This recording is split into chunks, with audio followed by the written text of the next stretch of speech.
The hottest serial killer in town. Please welcome Michael C. Hall.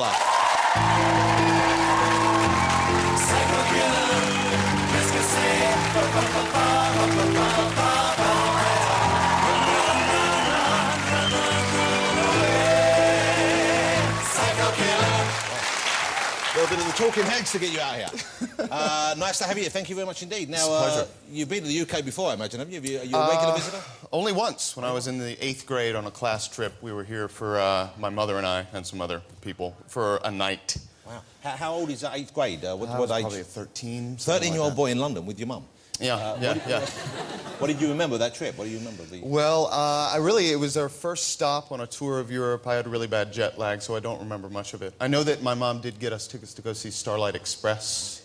I was sitting on the front row of the balcony, I remember, and I would nod off and wake up as they'd skate by. That's pretty much the extent of what I remember. I went to see Cats once. I didn't enjoy it very much. Really? Well, I don't see actors pretend to be cats.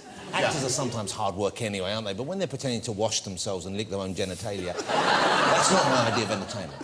No. And then they come out into the audience, so I don't think they should come near you. Well, I remember hearing something about someone complaining about one of the cats getting a little too personal, and really?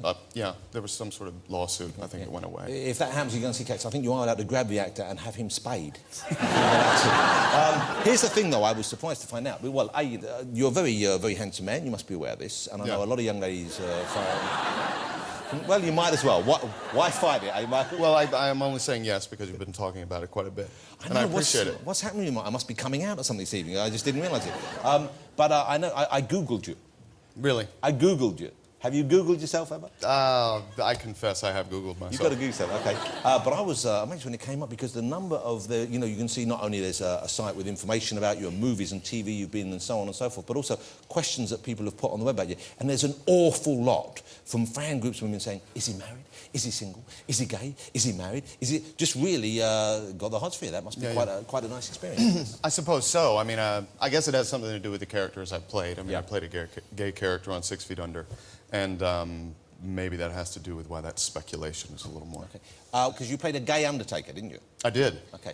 How did the gay community react to your interpretation, and how did, if there is indeed such a thing, the Undertaker community react to your interpretation? I was amazed at how many people approached and said they worked in a funeral home or had worked as an embalmer. A lot of people do it. People don't talk about it generally, but if you play one on TV... It's kind of a conversation stopper at parties. Yeah, absolutely. The gay community seemed very appreciative. I think they appreciated the character's existence, period, you know, that he was multidimensional and not just the, you know, friendly neighbor upstairs with the little dog or whatever it was. A real person and a crucial person in the drama. Right. Did you go into the sort of Undertaker environment to study before you played the part? Did you sort of soak up that atmos and what goes on there? I had certainly been a patron of funeral homes when I'd gone to see dead bodies of relatives, but I didn't really do a lot of hands-on research. I watched some documentaries, but I think for me, if I knew it was a fake dead body, I was happy to pretend it was real, but spending time with the real dead bodies was something I didn't want to do. It's not a nice experience. I went to a drive-through funeral parlour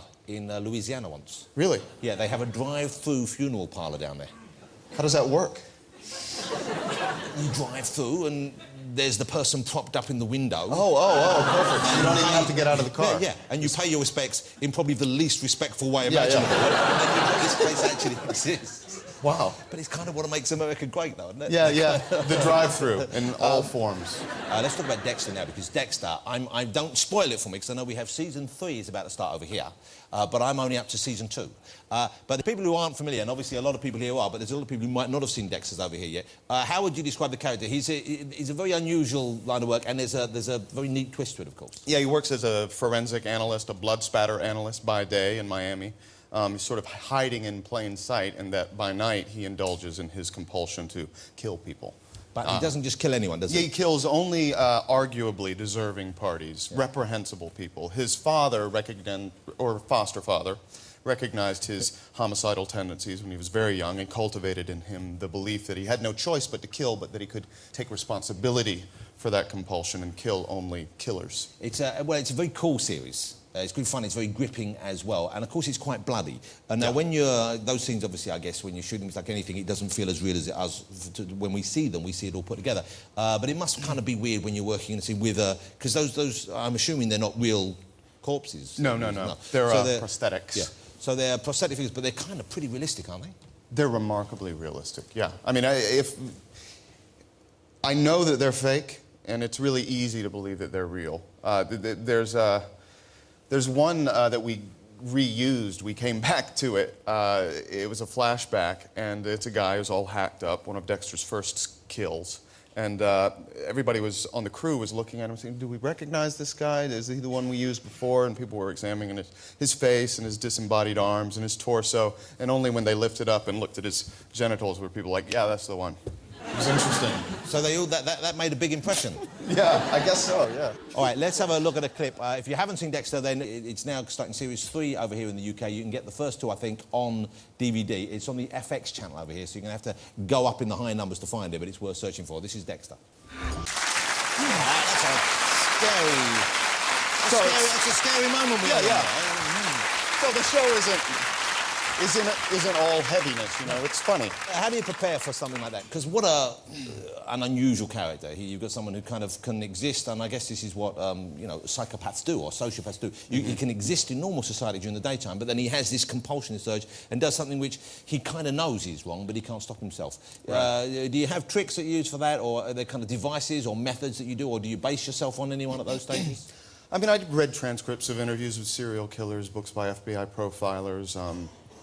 Ultimately, there's an imaginative leap required with something like this, unless you're willing to commit a felony. But is there something in common with those people that you've read, or something in common with their motives or their behaviour that you think, OK, I can latch onto that, something that you've learned? Well, a lack of remorse, certainly. I mean, I think Dexter is singularly unique, sort of a fantastical character. I didn't, in my research, encounter anyone quite like him. Well, there's no one there are no likeable serial killers in real life, of course. You know, that is fiction. But I'm curious, because it is a fascinating subject, isn't it? You know, the fact that people do it again and again. One thing I did do, I tried to get a sense of what it felt like to stalk people. So when I was living in New York, when I was getting ready to do the show, and I would go out to a restaurant or a bar and find someone who seemed to be alone and endow them with reprehensible characteristics and follow them around. Are you sure you want to tell this story in front of an audience with cameras going? I didn't follow them home. I just wanted to see what it felt like to follow someone covertly. It was really easy. How often have you indulged in this behaviour? Like 3 times. 3 times? A long time ago. That's twice more than you needed to, really. You're right. You liked it a bit, didn't you? I did, a little bit. Did they not see you following? I mean, No. How far away do you have to follow someone? I always tried to stay at least like a quarter of a block away. Yeah. And did they ever turn around and you said, oh, pretend to do my shoelace up or look in the shop window? What do you do? Or... No, just made sure I didn't make eye contact. And where did you bury the bodies? Hey, Michael, how old are you, Michael? 38. 38 years old? 38. 38 years old. You look very young for 38. Are you beginning to feel your age at all? Maybe a little bit. Yeah. Hangovers are worse. You should stop drinking. You're right. What about your knees? My knees are okay. You know, it was recommended to me by an actor who came to visit us at school who'd had lots of these. Said the best thing you can do as an actor is take care of your knees. Okay. So I try to. How do you take care of your knees? Can I just say I've never asked that question before on this show. I'm genuinely quite excited. I do this a lot. Going off into uncharted territory. You rub warm them up. Yeah. Do you take the glucosamine? Do you take fish oil? Those kind of things? I try to. I mean, I have those things in my fridge, but I don't take them regularly. Have you ever had your back waxed? I have not.